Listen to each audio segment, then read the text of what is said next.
The morning it happened, ordinary Nigerians woke up to the sound of radio alarms repeating the same unsettling headline America may designate Nigeria a country of particular concern.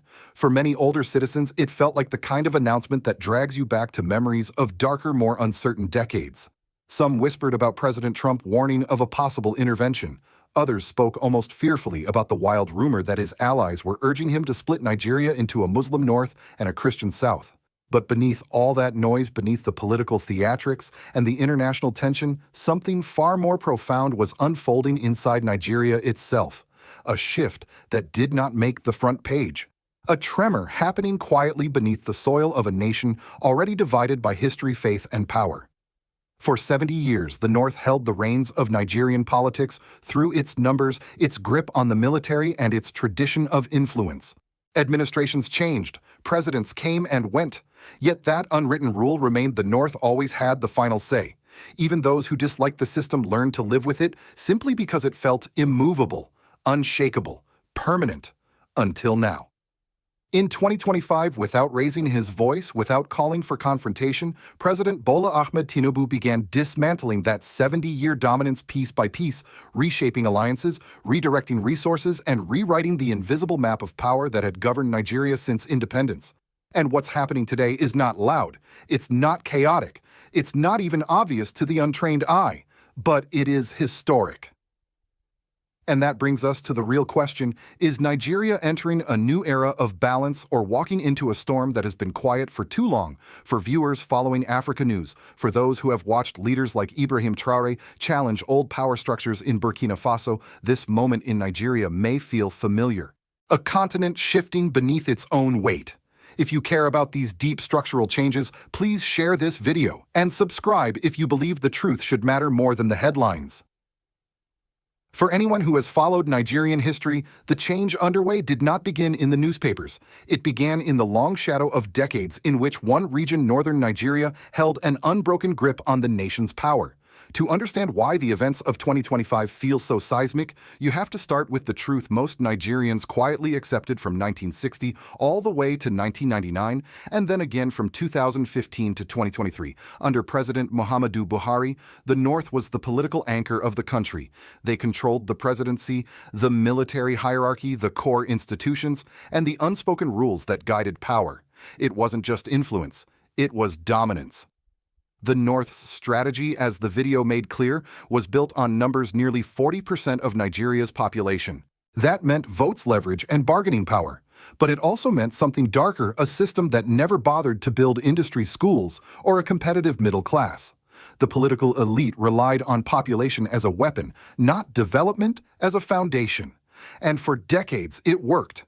Every Southern president who came into office knew one thing: at some point, they would have to negotiate with the North. Give us this, respect us, honor our numbers. It was a tradition and expectation, almost a political tax that Southern leadership had no choice but to pay. And woven into this tradition was the military, long dominated by Northern officers, serving as a silent guarantee and insurance policy. If the South pushed too far, the North could always say, without ever saying it directly, remember who holds the gun. This is the system Bola Ahmed Tinubu walked into, and this is the system he quietly began dismantling. The shift became unmistakable on October 24, 2025. On that day, after whispers of a coup, after reports that 16 military officers had been detained for plotting against the government, Tinubu executed one of the most dramatic military reshuffles in modern Nigerian history. It was swift, decisive, and absolute. A new chief of defense, a new army chief, a new navy chief, a new Air Force chief, all replaced in one stroke like a general wiping clean a chessboard. The government called it a routine restructuring. But Nigerians who have lived through the country's political storms knew better. This wasn't routine. This was a message. Tinubu was saying, without raising his voice, I am not a fragile leader. I know what I'm doing.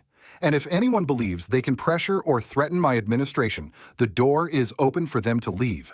But the deeper meaning, the one that shook the Northern political establishment to its core, was simpler. The era of Northern dominance inside the military had ended. The reshuffle diversified the hierarchy. It redistributed command authority. It removed officers who could have been sympathetic to a coup and replaced them with a new generation whose loyalty was to Nigeria, not to a regional bloc. For the North, the realization hit like a cold wind their insurance policy was gone. And this was only the beginning. Tinubu's strategy stretched far beyond the barracks. It reached into appointments, project allocations, and federal investments. Senator Ali Ndume from Borno South went public with documents showing that the Southwest, not the North, was receiving the lion's share of national projects contracts and key cabinet roles. What once flowed northward was now flowing southward. And for the first time in 40 years, northern politicians could not reverse the tide. Their frustration was loud, their anger was visible, but their power to change anything was fading. Because Tinubu held something no southern president before him ever had, a true power base built not on population, but on money-influenced media and a political network extending from Lagos to the Niger Delta and even into pockets of the north. And as the video emphasized, this was the moment Nigeria's political map began turning. The true breaking point came not in the quiet offices of Abuja, but in the whispers that spread across northern political circles like a shockwave. For the first time in modern Nigerian history, the North no longer had the military as its final protector. It was as if an entire political class suddenly realized the ground beneath them had been slowly, silently carried away. This is where the story reaches its emotional peak, because power once lost is rarely surrendered gracefully. Across northern capitals, politicians who had once spoken with absolute confidence now sounded uncertain, even alarmed.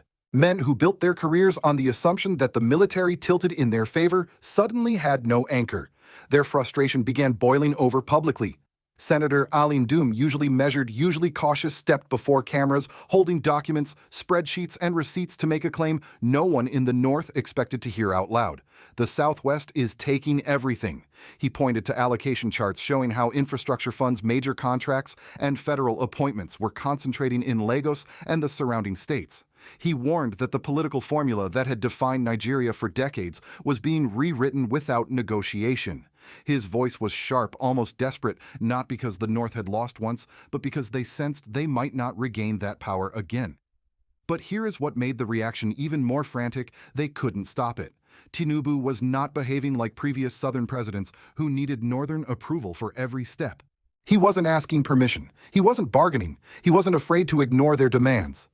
And that alone felt revolutionary. What northern elites misunderstood from the beginning was simple: Tinubu did not enter office needing the North to survive politically. He wasn't a man who came into power because of one bloc or one region. He carried with him something the North had never encountered from a southern leader: a self-sufficient power structure.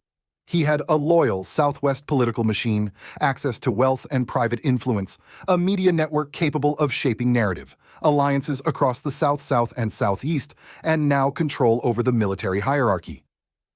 To northern leaders, this wasn't just a shift, it was an existential threat. Their panic became even more visible when internal polling and party defections began reshaping the landscape ahead of the 2027 election. The South-South and Southeast, once fragmented and uncertain, started consolidating behind Tinubu. Meanwhile, the North, historically united behind one strong figure, found itself fractured. Some leaned toward Atiku, though he appeared politically exhausted. Others whispered the name of Nasir El-Rufai, sidelined and unable to gather momentum. Still others put their hopes on Peter Obi, believing perhaps he could challenge Tinubu if he entered the race. But the numbers told a different story. In 2023, Tinubu secured 8.7 million votes and still won despite losing key northern states. Now, with the South more unified and the North more divided, the equation had quietly flipped. For the first time, the North realized something unthinkable: Tinubu could win 2027 without them. And that was the deepest cut of all. Across the political North, strategy meetings turned into emergency gatherings. Influential figures began calling for northern unity, warning that if the region didn't find a way to reclaim its influence, it risked fading into irrelevance. The same voices who once spoke casually about respecting northern numbers now sounded as if they were fighting against time. Their fear was not just about losing elections, it was about losing the ability to shape Nigeria's future in the way they had done for generations. Tinubu's power play, calm, methodical, unapologetic, had rewritten the nation's unwritten rules. The Southern alliance he was building was not theatrical. It was mathematical, strategic, and enduring. The North was witnessing something they had never seen before: a Southern president who did not fear their disapproval. And in that realization, the North saw the most painful truth of all: their dominance was dying, not in a dramatic collapse, but silently in real time while the entire country watched. Long before politicians argued on television, ordinary Nigerians could feel the shift in their daily lives. In the markets of Kano, traders whispered that something was changing in Abuja. In the streets of Lagos, you could hear taxi drivers debating whether power had finally begun moving southward. And in small rural towns, places often ignored by the political elite, older men gathered under mango trees, shaking their heads at a country that seemed to be rearranging itself without warning. What many people sensed but could not yet fully articulate was that Nigeria was drifting into unfamiliar territory. For decades, everyone knew where power lived. It lived in the north, anchored by the military, reinforced by political tradition, and supported by population size. Even when Southerners held the presidency, they governed with an awareness that one wrong step toward the north could trigger unrest. But in 2025, that unspoken rule evaporated. And when a rule breaks after 40 or 50 years, the rupture is felt not just in elite circles, but in the country's emotional fabric. Northern communities responded with a mixture of fear, resentment, and disbelief. Some felt betrayed, others felt exposed. For older Northerners who had lived through coups, counter-coups, and decades of military dominance, the idea of being out of power was not merely political, it was existential. The military had been their shield during moments of national tension. Now that shield had been taken away. And when security becomes uncertain, identity becomes louder. You could see it in northern town halls where community elders warned that exclusion breeds instability. You could hear it in the voices of young Northerners online, frustrated that development was flowing south instead of north.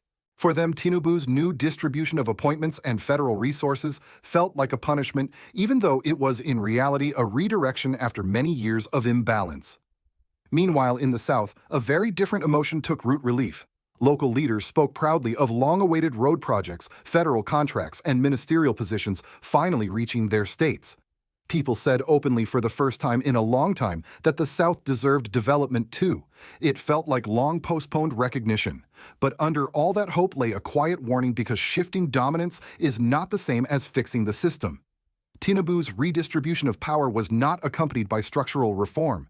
There was no move toward true federalism, no real decentralization of resources. What Nigerians received was not a new political model, but a familiar old game played with different winners. The zero-sum structure remained. What changed were only the hands that held the prize. This is why civil society organizations, journalists, and political analysts began raising concerns. If Nigeria simply moves from northern dominance to southern dominance without reform, then the inequality that once hurt the South will now hurt the North, deepening resentment rather than healing it. And in a country already divided by religion, ethnicity, and deep historical wounds, this kind of imbalance can grow into something far larger. People in both regions, especially older citizens who remember the Civil War, the coups, and the oil crises, felt a sense of déjà vu. They had seen what happens when political shifts are not managed with care. By late 2025, one truth had become clear: Tinubu's reshaping of Nigeria was not just a political adjustment. It was a rewriting of the national hierarchy, one that offered opportunities, but also exposed dangerous fault lines. Nigeria was entering a new era. But whether it was an era of renewal or an era of risk was still impossible to tell. For observers in the United States, especially those familiar with the long arc of African geopolitics, Nigeria's shifting power structure did not look like an isolated domestic event. It looked like a continental realignment, one with direct implications for American foreign policy, energy security, and counterterrorism strategy in West Africa. From Washington's perspective, Nigeria has always been too big, too populated, and too strategically positioned to be ignored. It sits at the crossroads of the Sahel's security crisis, global energy routes, and the future political direction of sub-Saharan Africa. For decades, American policymakers understood Nigeria through a predictable pattern: a northern-dominated political elite, a familiar military establishment, and a traditional balance that, while imperfect, was at least stable. Tinubu's unexpected dismantling of that structure changed the equation. Behind closed doors in policy circles, analysts noted that the U.S. relies heavily on Nigeria as a partner in the fight against extremism spreading across the Sahel. Historically, northern Nigeria's dominance in the military meant U.S. cooperation often flowed through channels anchored in the north. It created a certain predictability. American intelligence, military programs, and regional diplomacy had grown used to the familiar rhythm of northern leadership. Now that rhythm was gone. Tinubu's restructuring, especially the sweeping military changes, had Washington asking questions it had not asked in years. Who are the new commanders? Where do their loyalties lie? Will the new hierarchy remain open to U.S. partnership? And most importantly, does Nigeria's internal shift strengthen or weaken West Africa's stability? These questions became even more relevant after former President Trump's comments about listing Nigeria as a country of particular concern, followed by rumors of American observers being sent into the country. While these statements had more political theater than policy substance, they revealed something deeper. Nigeria's internal struggles were beginning to echo beyond its borders. European governments also watched closely. To them, Nigeria is not just a security ally, but a major migration inflow point. Any instability, political or military, could ripple into Europe within months.